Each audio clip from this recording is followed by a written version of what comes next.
오늘은 한국교회가 추수감사주일로 지키는 주일입니다. 목사에게 모든 설교가 힘이 들지만 이 추수감사절 설교가 더더욱 힘이 듭니다. 왜냐하면 설교를 듣는 성도들 가운데 감사할 조건이 많은 분들이 계시다면 이 설교가 참 신이 날 겁니다. 성도들이 동의해 주시기 때문이죠. 그런데 성도들 중에는 감사할 조건이 전혀 없는 성도들이 계셔요. 그런 분들에게 그래도 감사하십시다 라고 말하는 것은 이게 참 뭐랄까요, 어찌 보면은 감정에 고문을 주는 것은 아닌가 이런 생각이 들어요. 그래서 이 설교가 힘이 들고, 또 설교를 듣는 여러분도 많이 힘드실 겁니다. 왜냐하면 목사는 자꾸만 감사하자라고 설교하는데 내 삶을 아무리 돌아볼 때 감사할 조건이 없어요. 그런데 자꾸만 감사하라고 하니까는 억지로 감사를 짜내듯이 생각하려고 합니다. 이 참 고통스러운 거죠. 감사는 떠오르지 않고 힘든 시간만 자꾸만 기억이 나요. 그래서 추수감사주일은 목사에게나 또 여러 성도들에게는 어찌 보면 참 힘든 주일이겠다 하는 생각을 갖게 됩니다. 여러분, 1년 365일 매일 감사하는 거, 이게 하나님을 향한 성도의 마땅한 도리이죠. 매일매일 감사해야 됩니다. 그런데 우리의 감사의 조건 대부분은 무엇과 연결되어 있습니까? 환경과 연결되어 있어요. 환경에 의해서 좌우되는 것이 우리가 가진 이 감사의 한계입니다. 그래서 매일 감사하지 못합니다. 그래서 비록 매일 감사하지는 못하지만 특정한 날을 정해놓고 이날만이라도 크게 감사하자 해서 정한 날이 추수감사주일입니다. 하지만 특별히 감사하기 위해서 정해놓은 이 추수감사주일조차도 우리는 물질적 축복과 환경적 풍요를 감사의 이유로 생각하기 때문에 감사하지 못하는 경우가 종종 있습니다. 자, 그래서 2024년 한 해를 돌아보면요, 하나님께 감사할 이유가 하나도 생각이 나지 않아가지고 몸은 예배당에 있지만 이 감사에 관한 설교를 듣는 이 시간 마음과 생각은 다른 데 가 계신 분도 있을 겁니다. 그리고 솔직히 말씀드릴게요, 설교자인 저는 그런 분들의 이 마음을 충분히 공감을 합니다. 이해합니다. 그래서 조셔도 괜찮아요. 설교 시간에 진짜입니다. 제가 이해하거든요. 왜냐하면 그만큼 살아온 날이 힘들었기 때문입니다. 저는 목사지 않습니까? 성도들의 소식을 늘 전해 듣습니다. 때로는 전화로 위로하고 신방을 가기도 하고 만나면 함께 아파하기도 하고. 자, 그런 성도들에게 감사 설교를 할 때 감사할 조건이 있어야 감사하죠. 그래서 몸은 이 예배당에 있지만 마음과 생각은 먼 다른 곳에 가 있는 성도들도 계실 거고 저는 충분히 이해합니다. 그만큼 삶이 힘들었기 때문이죠. 해서 제가 여러분의 마음과 생각을 붙잡기 위해서 한 가지 제안을 하려고 합니다. 한 가지 제안.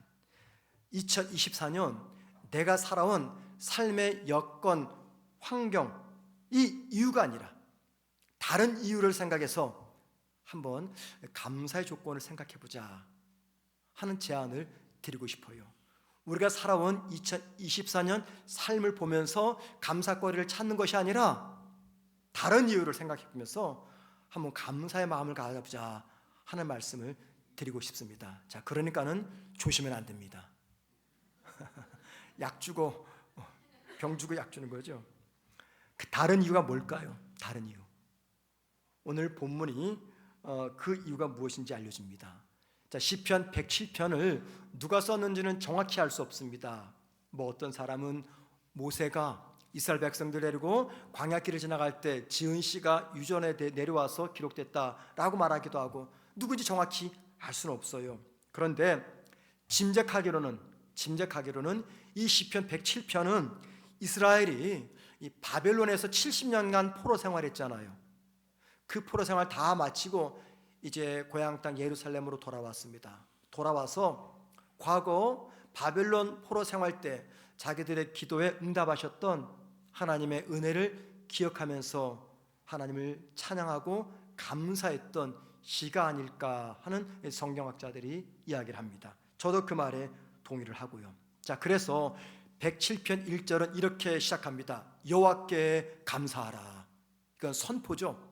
여호와께 감사하라 라고 선포합니다. 자, 그리고 나서 2절 이하부터는 왜 여호와께 감사해야 되는지 4가지 이유를 설명합니다. 그 4가지 이유를 먼저 설교 초반에 생각해 보도록 하겠습니다. 첫 번째입니다. 광야 같은 삶의 자리에서 고통당하고 방황할 때 하나님께서 구원하셨기 때문에 하나님께 감사하자라고 말합니다. 광야 같은 삶의 자리에서 구원하신 하나님께 감사하자. 여러분, 이 광야라는 말을 들으면 무엇이 떠오르십니까? 광야는요, 충분한 양식을 구할 수 없어서 굶주리며 죽는 곳입니다. 광야는 마실 물을 찾을 수 없어서 갈증을 느끼는 자리죠. 그러니까는 이 삶의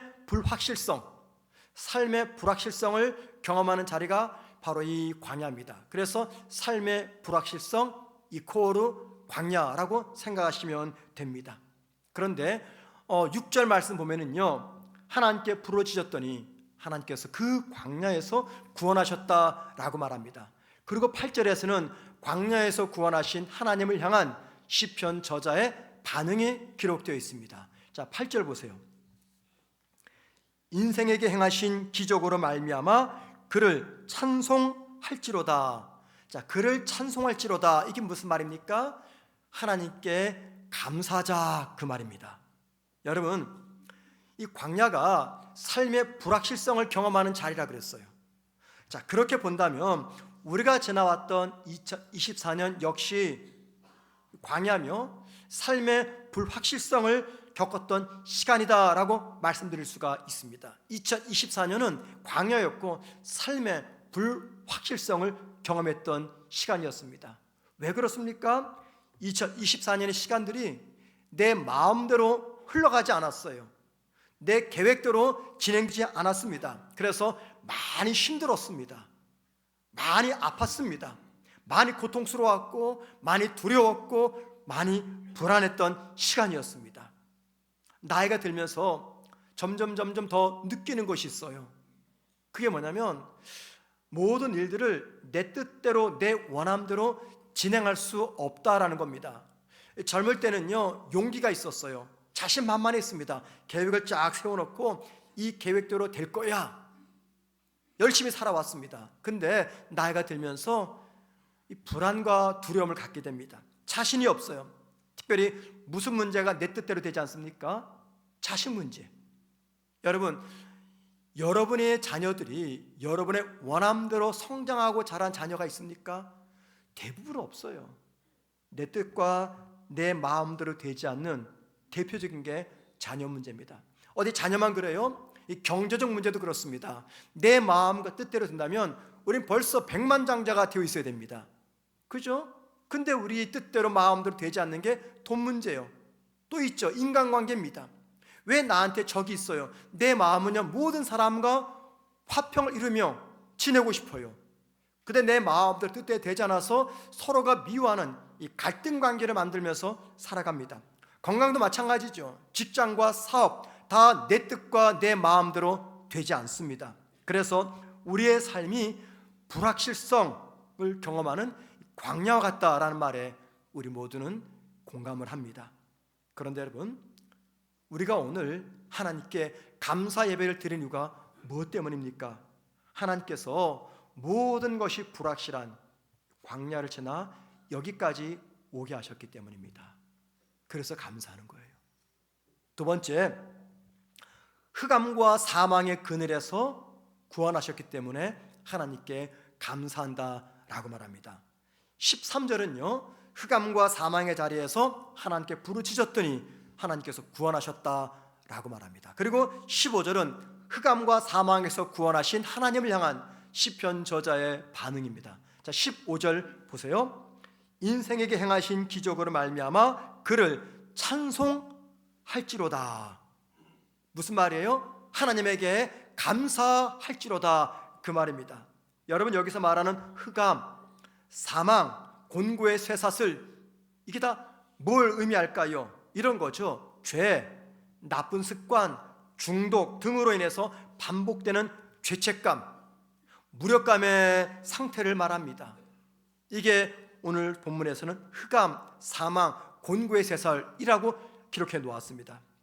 저와 여러분이 2024년 살면서 수를 셀 수 없을 정도로 많은 죄 유혹을 받으면서 살아왔습니다.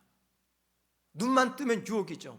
생각의 유혹, 행함의 유혹, 수많은 유혹을 받으면서 한 해를 지나왔어요. 때로는 그 유혹을 감당하지 못한 채 유혹에 무너져서 죄를 범합니다. 그래서 하나님 앞에서 죄를 회개하는 눈물의 기도를 드린 적도 있었고, 그 유혹을 이겨내기 위해서 하나님의 능력을 간절히 구했던 기도를 한 적도 있었습니다. 여러분, 어떤 모양이든지 한번 생각해 보세요. 우리가 어떻게 해서 죄의 유혹, 나쁜 습관들을 다 물리치고 여기까지 올 수가 있었습니까? 우리의 탁월한 도덕적 의지 때문입니까? 나의 결심 때문입니까? 아니면 내 삶에 아무런 죄 유혹이 없기 때문에 오늘 이렇게 하나님 앞에 나와서 예배드릴 수가 있는 겁니까? 아닙니다. 죄에 유혹받는 그 순간 나를 도우신 하나님의 은혜가 있었기 때문입니다. 죄의 유혹 앞에서 내가 실패하고 무너져버린 그 나를 찾아오셔서 용서하시고 일으키신 하나님의 은혜가 있었기 때문에 오늘 저와 여러분은 이 자리에 있는 겁니다. 그 은혜가 있었기 때문에 신앙을 회복할 수가 있었어요.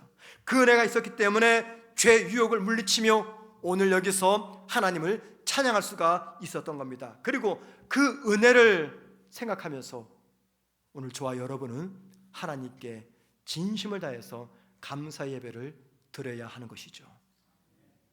자, 세 번째, 육체적 질병이나 정신적 고통 혹은 영적 고통에서 하나님이 구원하셨기 때문에 감사하자라고 시편 저자가 고백합니다.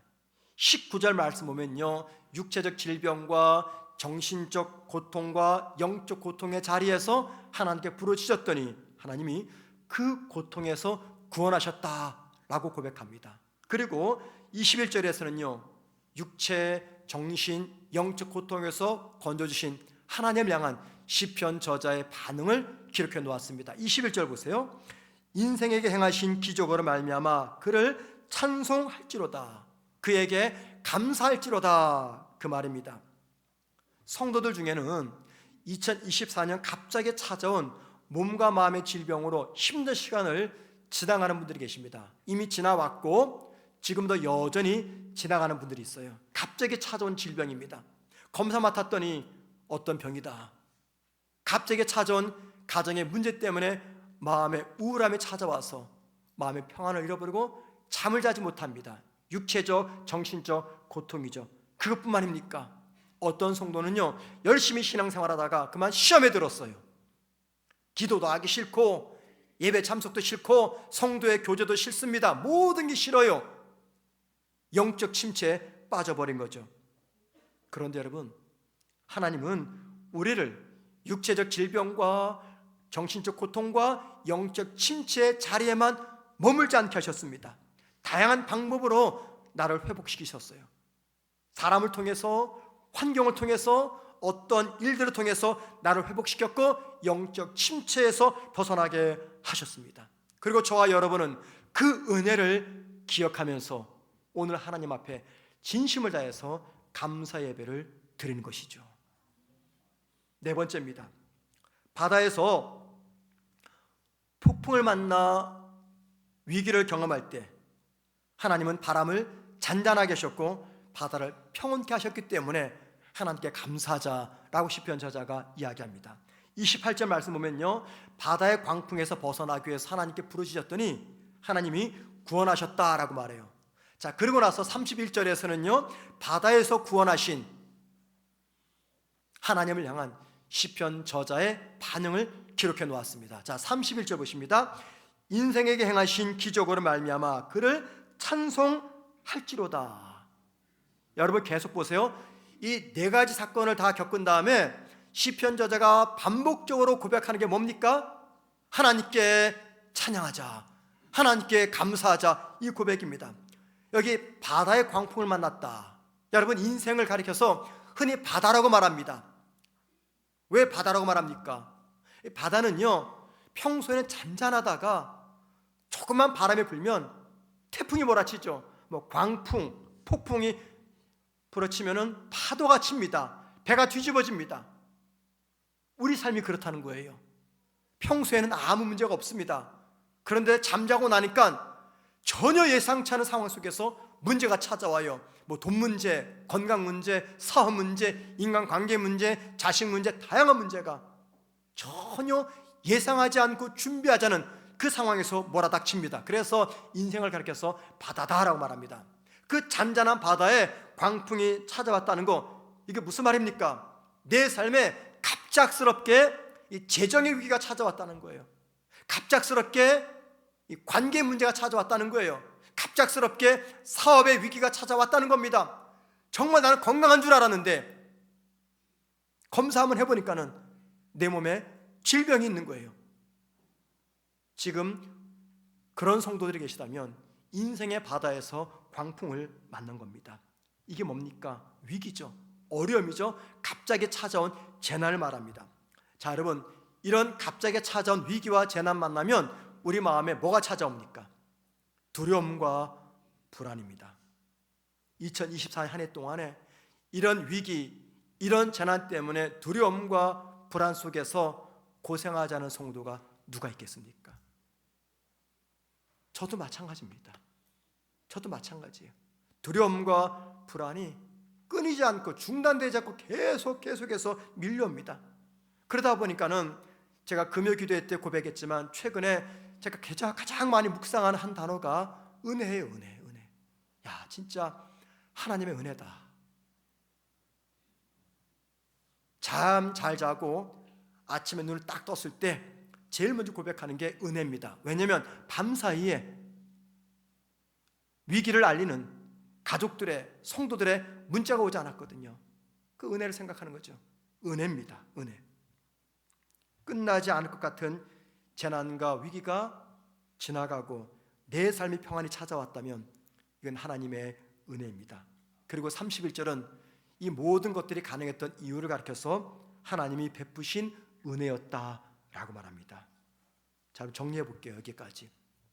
시편 107편은요 4가지 이유 때문에 감사하자고 권면합니다. 첫 번째는 광야 같은 삶의 자리에서 고통당할 때 하나님이 구원하셨기 때문에, 삶의 불안정한 상태에서 하나님이 구원하셨기 때문에 감사하자라고 말하고요. 두 번째, 흑암과 사망의 고통의 자리에서 하나님이 구원하셨기 때문에, 죄의 자리에서, 죄의 유혹에 무너져서 죄를 짓는 그 자리에서 나를 구원하셨기 때문에 감사하자. 세 번째, 육체적, 정신적, 영적 질병에서 나를 회복시키셨으니 감사하자. 바다에서 광풍을 만나 두려워할 때 하나님이 바다와 바람을 잔잔하게 하셨으니 감사하자. 이 4가지 이유 때문에 감사하자라고 말합니다. 자, 여러분, 시편의 저자가 경험했던 삶의 불확실성을 경험하는 이 광야, 죄의 유혹, 육체적, 정신적 고통과 영적 침체, 그리고 갑자기 찾아온 인생의 고난, 이 4가지 사건, 우리에게는 너무나 익숙한 사건들이죠. 2024년 우리가 수없이 경험하면서 느꼈던 사건들입니다. 우리들 대부분은요 2024년 한 해 동안에 광야 같은 삶을 살아왔고 지금도 이런 삶을 살아가고 있습니다. 2024년 한 해 동안에 죄와 유혹에 맞서서 치열하게 싸웠습니다. 정말 치열하게 싸웠습니다. 내 안에 예수의 생명이 있기 때문에 이 죄의 유혹에 무너지지 않기 위해서 정말 치열하게 싸웠습니다. 아플 정도로 싸웠습니다. 그런데 어느 때는 육체가 약하고 의지가 약해서 죄와 유혹에 무너질 때도 있었습니다. 육체적, 정신적, 영적 질병으로 평안을 잃어버린 채 외로움과 불안과 두려움 속에서 살아온 날도 있었어요. 갑자기 밀려온 인생의 광풍 때문에 무너질 때도 있었습니다. 그런데 어땠습니까? 그때 그 순간 하나님께 부르짖었더니 하나님이 건져주신 이 놀라운 은혜를 경험한 그런 성도들도 계십니다. 이런 분들에게 오늘 예배는 그 어느 때보다 감사와 기쁨과 감격의 예배가 될 겁니다. 그런데 우리 성도들 가운데는요, 아직도 여전히 이 광야길을 지나가는 분들이 있습니다. 아직도 여전히 죄의 유혹 앞에서 치열하게 싸우는 성도가 있고요, 아직도 여전히 육체적, 정신적 질병 때문에 영적 침체 자리에서 많이 힘들어하는 성도들도 있습니다. 갑자기 찾아온 인생의 광풍 같은 문제 때문에 불안과 두려움에 사로잡혀서 하루하루 지나가는 그런 성도들이 있습니다. 이분들에게는요, 하나님께 감사할 이유와 조건이 없는 것처럼 느껴집니다. 그래서 무덤덤하게 앉아서 오늘 이 예배가 빨리 끝나기만을 기다리는 성도들도 있을 겁니다. 만약에 이렇게 생각하는 분들이 계시다면 저는 그런 분들에게 꼭 한 말씀을 드리고 싶어요. 꼭 기억할 말씀이 있습니다. 오늘 본문에서 꼭 기억해 주세요. 1절 말씀 보십니다. 여호와께 감사하라. 그는 선하시며 그 인자심이 영원함이로다. 이 말씀은요, 우리가 하나님께 감사해야 될 근본적 이유가 무엇인지를 알려줍니다. 그게 무엇입니까? 우리가 하나님 앞에 감사해야 될 근본적 이유, 환경 때문이 아닙니다. 물질 축복 때문이 아니에요. 환경적 풍요 때문이 아닙니다. 뭐 때문입니까? 하나님의 성품 때문에. 하나님의 성품 때문에. 그 성품이 어떤 성품입니까? 다시 1절 보세요. 여호와께 감사하라. 이게 결과입니다. 그 뒤가 원인입니다. 그는 선하시며 그 인자심이 영원함이로다 라고 말합니다. 그러니까는 우리가 하나님께 감사해야 될 근본적 이유, 선하시고 인자하신 하나님의 성품 때문이다 라고 말합니다. 여러분, 성경은요, 온통 하나님의 성품을 찬양하는 책입니다. 성경이 그런 책이에요. 하나님의 성품을 찬양하는 책, 이게 성경입니다. 그런데 성경 전체에서 울려 퍼지는 하나님의 성품 중에서 가장 뛰어난 성품, 하나님의 성품을 찬양하는 이 성경책에서 가장 크게 높게 찬양하는 하나님의 가장 뛰어난 성품, 그게 바로 하나님의 선하심입니다.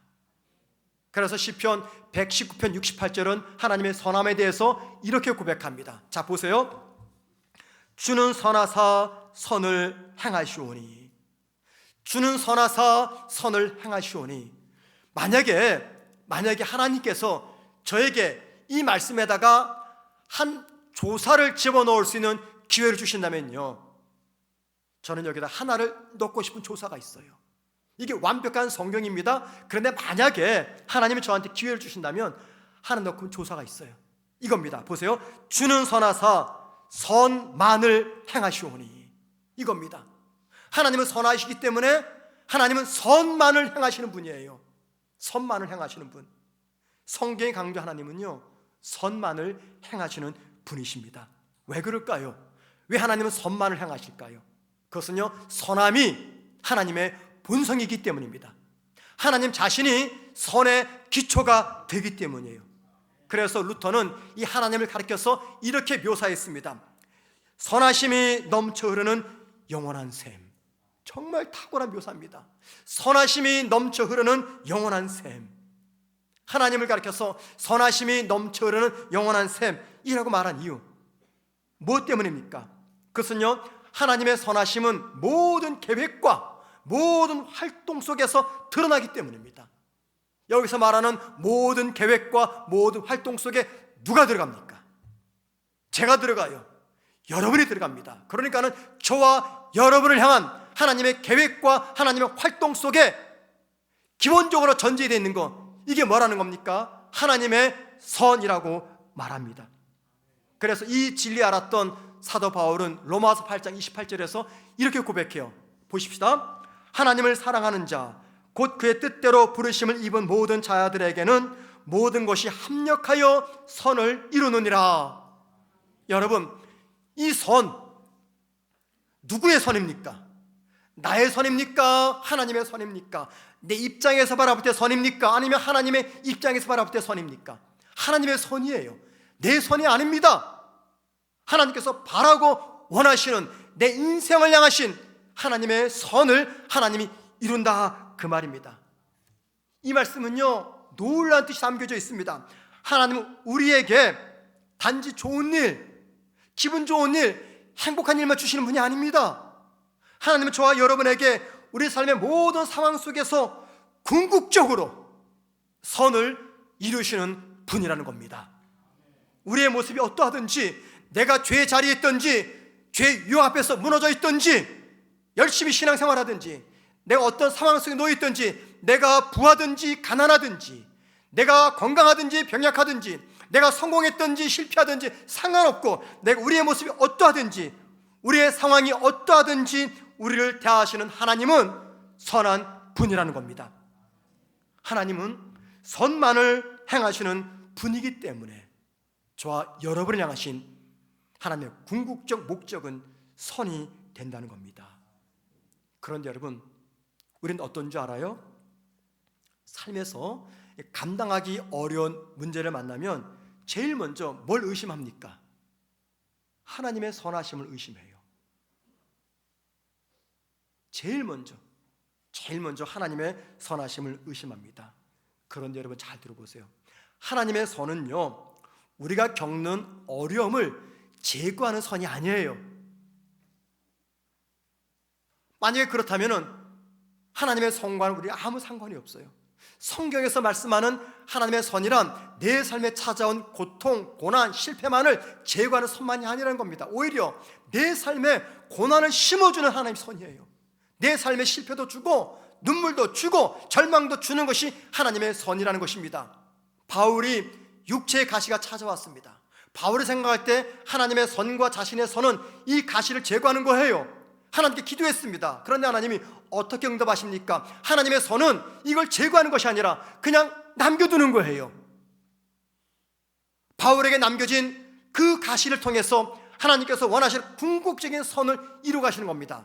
그렇기 때문에 하나님께서 선하시다면 왜 내 삶에 위기가 찾아오느냐? 왜 실패를 겪느냐? 왜 물질적 위기와 경제적 위기와 건강의 위기를 당하느냐? 하나님이 살아계시다면, 하나님이 선하시다면, 여러분, 하나님이 선하시기 때문에, 하나님이 정확하기 때문에, 하나님의 궁극적 목적이 선이기 때문에 내 삶에 실패가 있는 것이고 눈물이 있는 것이고 좌절이 있는 것입니다. 제가 이렇게 자신 있게 말씀드릴 수 있는 이유는요, 먼저는 성경이 이렇게 증거하고요, 하나님 저에게 그런 삶의 간증들을 매 시간마다 보여주셨기 때문입니다. 이 가시만 없으면, 이 고통만 없으면 내 삶이 퍼펙트할 텐데 생각했지만 그 가시 때문에 내 삶이 온전해지는 것입니다. 그래서 우리 삶에 도무지 선이라고 말할 수 없는 광야의 시간이 찾아오는 겁니다. 그때가 언제입니까? 건강에 심각한 위기가 찾아올 때입니다. 직장과 사업에 위기가 찾아올 때요, 가족관계가 최악으로 치달을 때입니다. 재정적인 위기가 심각해질 때입니다. 그런데 여러분 잘 들어보세요. 하나님은 그런 상황에 있는 저와 여러분에게 이렇게 물으십니다. 너희는 최악의 상황에서도 너희를 향한 나의 선하심을 믿을 수 있겠니? 너희가 망했다고 생각하는 그 순간조차도 너희를 향한 나의 선하심은 여전히 진행 중인 것을 믿을 수 있겠니? 라고 말이죠. 그리고 만약에 이러한 물음에 내 하나님, 나를 향하신 당신의 선하심을 내가 믿습니다 라고 고백한다면 진심을 다해서 오늘 하나님께 감사 예배를 드릴 수가 있을 겁니다. 이때 우리의 감사는요, 상황에 근거한 감사가 아니에요. 하나님의 성품에 깃댄 감사가 되는 것입니다. 모든 것이 무너지는 상황에서라도 하나님의 선하심을 신뢰하는 것이야말로 믿음의 진정한 본질입니다. 그리고 그 하나님의 선하신 성품을 믿는다면 고통과 실패와 아픔 앞에서도 진심을 다해서 감사할 수가 있습니다. 자, 두 번째입니다. 본문은 우리가 하나님께 감사해야 될 또 하나의 하나님의 성품을 말합니다. 다시 1절 말씀 보십니다. 여호와께 감사하라. 그는 선하시며 그 인자하심이 영원함이로다. 하나님의 인자하심 때문에 감사하자라고 말합니다. 여기 인자하심 무슨 말일까요? 사실 우리말로 번역하기 조금은 애매한 단어입니다. 여러 단어로 쓰여질 수 있어요. 우리말 성경에 인자심이라고 번역된 히브리 단어는 우리의 귀에 익숙한 헤세드라는 단어입니다. 헤세드, 어떤 때는 인자, 사랑, 자비 이런 단어로 번역되죠. 그런데 히브리어 헤세드 그 뜻은요, 죄인들을 긍휼히 여기시며 죄인들에게 자비를 베푸시는 하나님의 성품을 말합니다. 죄인에게 긍휼을 베푸시며 죄인에게 끝없는 자비를 베푸시는 하나님의 성품을 이야기해요. 우리가 믿음으로 살아갈 때 이런 감정을 느낄 때가 있어요. 내가 하나님과 많이 멀어졌구나. 그죠 여러분들? 종종 그런 생각하잖아요. 나와 하나님의 거리가 멀리 떨어졌구나. 이 거리감을 느껴요. 하나님이 멀리 계신 것만 같아요. 주로 언제 이런 거리감을 느낄까요? 그것은요, 나의 죄 때문에 내 스스로가 하나님의 사랑을 거부할 때입니다.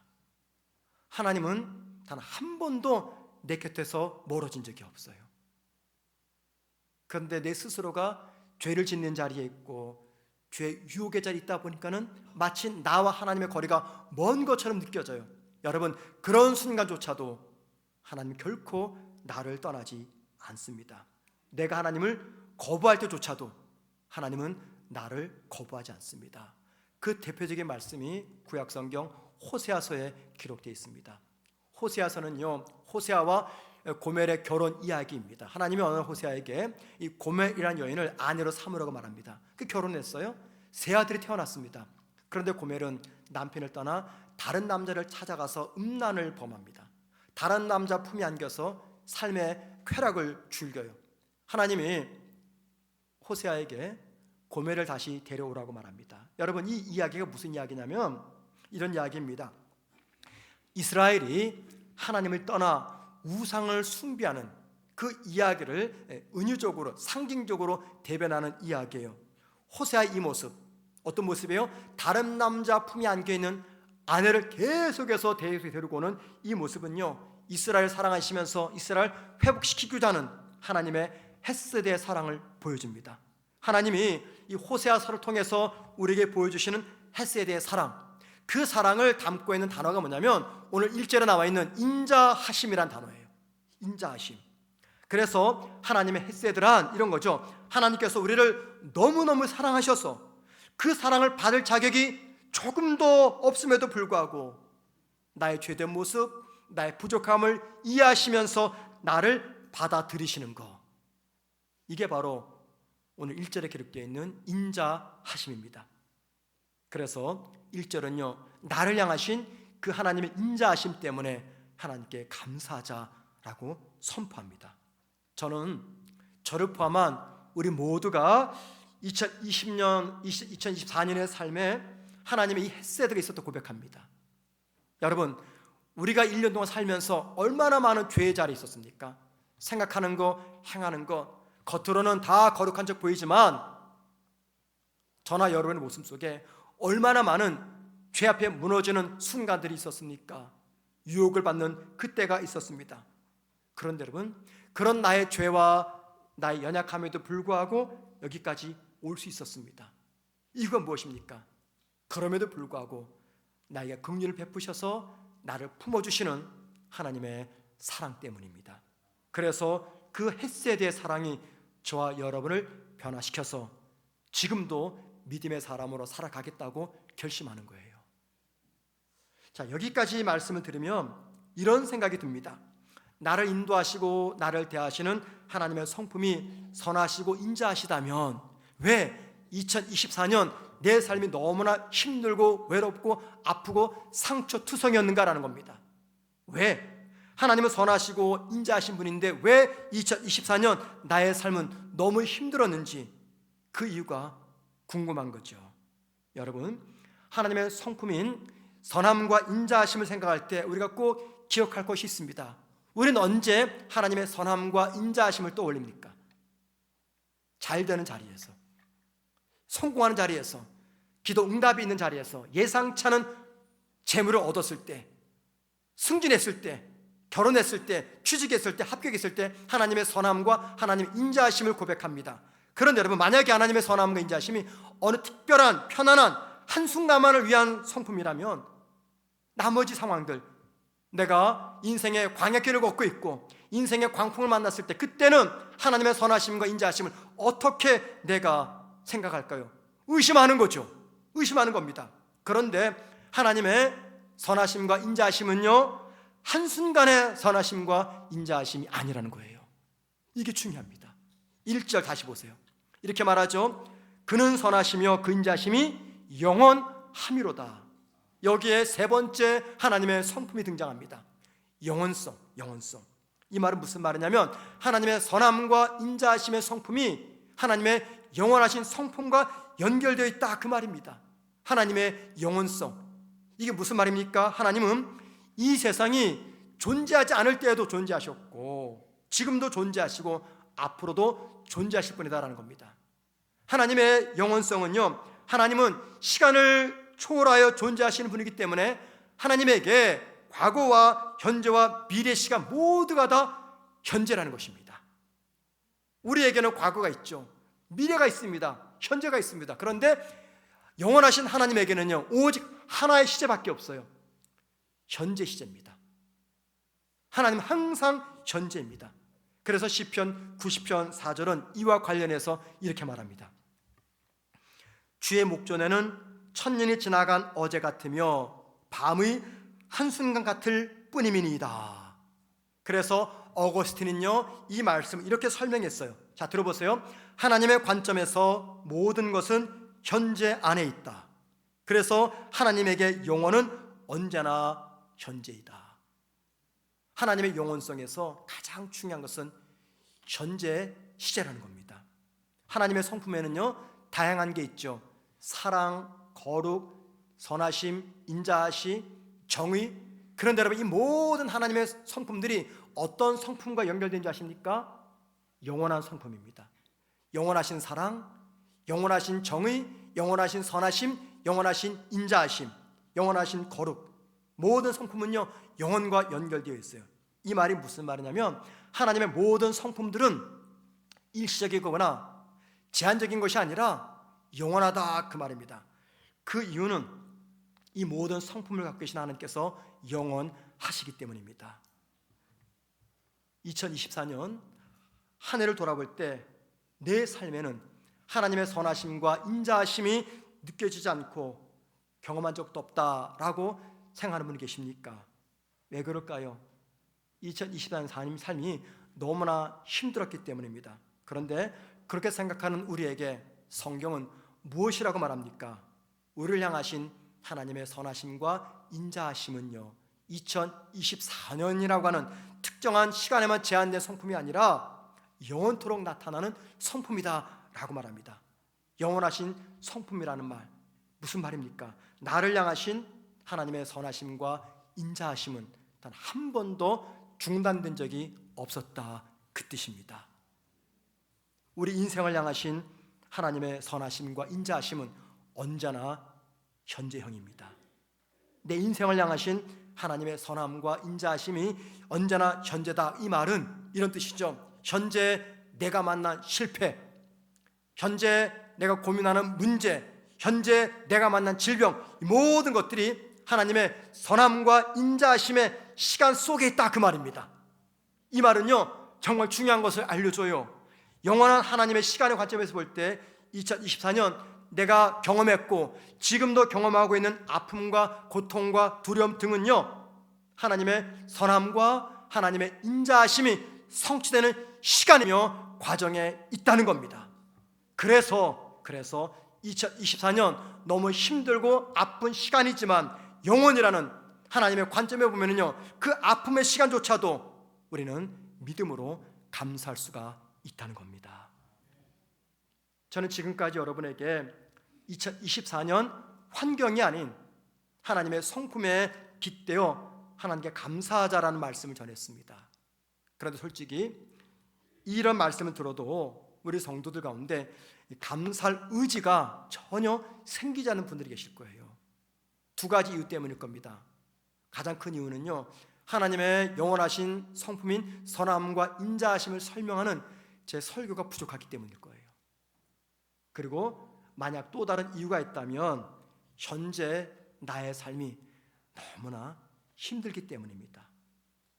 어떤 이유이든 감사할 마음과 의지가 생기지 않은 분이 계시다면 저는 그분들에게 이렇게 권면하고 싶습니다. 한번 믿음의 도전을 해보시라고. 어떤 믿음의 도전입니까? 이번 추수감사절을 맞이해서 감사 노트를 나눠드렸습니다. 어떤 분은 가져가시고 어떤 분은 가져가지 않았어요. 그 감사 노트에 이런 글이 적혀 있었습니다. 석용우 작가라는 분이 이 감사에 관해서 이런 말을 기록해 놓았어요. 감사는 챌린지, 즉 도전하는 것이다 라고 말이죠. 감사는 챌린지, 도전하는 것이래요. 왜 감사를 도전하는 것이다 라고 해놓았을까? 그 이유는 감사는 절대 저절로 나오는 것이 아니기 때문입니다. 감사는 하나님의 성품인 선함과 인자하심에 관한 설교를 듣는다고 나오는 게 아니에요. 하나님의 성품인 선함과 인자하심이, 그 알미, 내 의지를 움직일 때, 그때 비로소 감사합니다. 이 감사 설교 듣는다고 해서 저절로 감사하는 게 아니에요. 그만큼 감사는 힘든 겁니다. 그래서 여러분에게 이렇게 제가 권면드리고 싶어요. 먼저 여러분, 하나님의 영원하신 선함과 인자하심에 우리 마음과 시선을 고정시키자고요. 그리고 나서 하나님을 향해서 감사의 도전을 한번 해 보시기 바랍니다. 매 순간 우리 삶에 감사한 일이 가득 차면 얼마나 좋겠어요. 저절로 감사합니다. 이런 설교 필요가 없죠. 그런데 우리의 삶을 보면은요, 감사하지 못할 일이 더 많습니다. 감사가 아니죠. 불평만을 내뱉을 그런 기회가 더 많아요. 그리고 그게 최선입니다. 감사보다도 불평뿐만 내놓는 거, 이게 최선일 수가 있습니다. 그렇기 때문에 감사는 도전해야만 가능한 거예요. 다시 말씀드립니다. 내 마음과 시선을 하나님의 영원하신 성품, 선함과 인자하심에 고정을 시켜놓고 감사하지 못하게 하는 모든 세력들을 다 저항하면서 도전할 때 비로소 내 속에서 감사의 역사가 일어나게 됩니다. 2024년 우리가 걸어왔던 시간들, 예 맞습니다. 삶의 불확실성을 느끼는 광야입니다. 지금도 여전히 그 광야길을 걷고 있어요. 수많은 죄의 유혹에 무너져서 하나님과 먼 거리를 느꼈던 적이 수없이 있었습니다. 육체적으로, 정신적으로, 영적으로 피폐해지고 무너지고 쓰러질 때가 너무나 많았습니다. 바다에서 몰아치는 이 광풍처럼 내 삶에 갑자기 찾아온 인생의 시련도 참 많았습니다. 그런데 여러분, 그런데 그 모든 것들이 영원하신 하나님의 관점에서 볼 때 이게 궁극적 선을 이루는 하나님의 선의 순간이었다, 그 말입니다. 그 하나님의 성품을 믿고 의지한다면 도무지 감사할 수 없는 지난 내 삶을 보면서도 하나님 감사합니다 고백할 수가 있다는 겁니다. 우리의 감사가 2024년 우리의 감사가 상황을 근거한 감사가 아니라 하나님의 성품에 깃댄 감사가 되기를 주의 이름으로 축원을 드립니다. 오늘 함께 우리 말씀을 기억